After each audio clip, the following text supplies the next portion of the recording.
I'm joined now by Debbie Washington Schultz, Chairman of the Democratic National Committee. So thank you for joining us. You're welcome. Great to be with you. Let me start. Let the applause go by. Let me ask you about this "Are you better off than you were 4 years ago?" question. I think there's been some puzzlement over the last several days that it seems like there are certain people who are sort of not ready for that question, which seems like a fairly easy to anticipate question. What do you think about that? Why were people sort of not ready for that question? Well, I don't agree that we weren't ready. The answer is absolutely. And if you've only to look at what President Obama... We did have one prominent no earlier in the week. We have only to look at what President Obama inherited from President Bush. I mean, in the previous 6 months to him taking office, the economy lost 3.5 million jobs.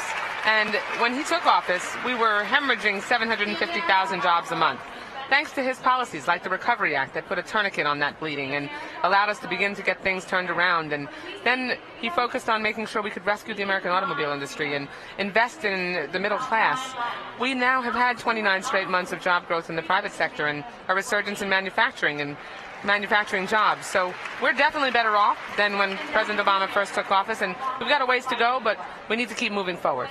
So is the number one goal for this convention this week to provide a more affirmative vision of what the last 3.5 years has been like? I think there has been some frustration among some Democrats that there hasn't been a more forceful kind of defense of, not necessarily from you, but just generally from what the president's achieved as the Democrats see it. Well, so will we see more of that this week? Yes, I think you'll see President Obama on Thursday night have an honest conversation with the American people about where we were when he took office and about where we need to go, how we need to make sure that if you work hard and play by the rules that everyone in America has a chance for success and that we can ensure that the middle class have an opportunity to have an economy built from the middle class out and bottom up, not the top-down failed policies of the past that Mitt Romney and Paul Ryan want to take us back to, that crashed our economy. A couple of reporters I've talked to have noted that there's actually an air of real confidence among Democrats about this election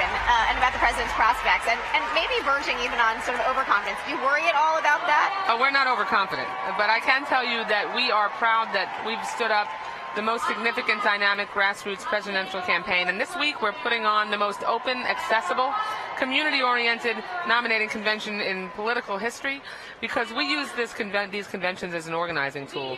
In 2008, we actually signed up 25,000 volunteers on the day that President Obama accepted our party's nomination in Invesco Field. And he's going to accept our nomination in the Bank of America Stadium in front of tens of thousands on Thursday. And he'll lay out the vision and the specifics about how important it is that we continue to fight for the middle class and working families. Do you see this organizing tool as a way of sort of trying to, if not replicate the excitement of 2008, which is probably impossible, how do you think about trying to sort of match that, make sure that your vote comes out? Well, I think Americans are proud of the progress that we've made, like the Affordable Care Act that ensures insurance companies can't drop you or deny you coverage, like the 18 different tax breaks for small businesses, like the focus on investing in education so we can out-educate and out-innovate our competitors in the rest of the world, and they don't want to go backward.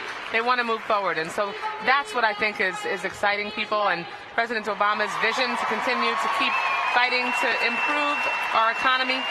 You know, the Republicans basically are trying to push the reset button. They have a love affair with the failed policies of the past and with increasing taxes for the middle class to pay for budget-busting tax breaks for millionaires and billionaires. It doesn't make any sense, and I think the choice is going to be pretty clear, but let me tell you, we're taking nothing for granted. Let me talk a little bit about sort of the pitch to women. There are a lot of women speakers tonight in particular. Obviously, you started off the receptionies. We're going to end with the First Lady later this evening. And we have a lot of women in between. Both parties seem to be making quite a concerted pitch to women voters. Now, I know that we're more than half of the population. That's right. But is it just that we all think that men are more set in their votes? And it does seem really sort of notable this time how focused the conventions are on the women's vote. Well, there's a big difference between the superficial way in which Republicans put women on the stage, but when it comes to their policies, they're wrong on the major issues that matter to women. And what you'll see at this convention, which half of our delegates are women, that's in our party rules, making sure that it's not just words but deeds, like President Obama has done.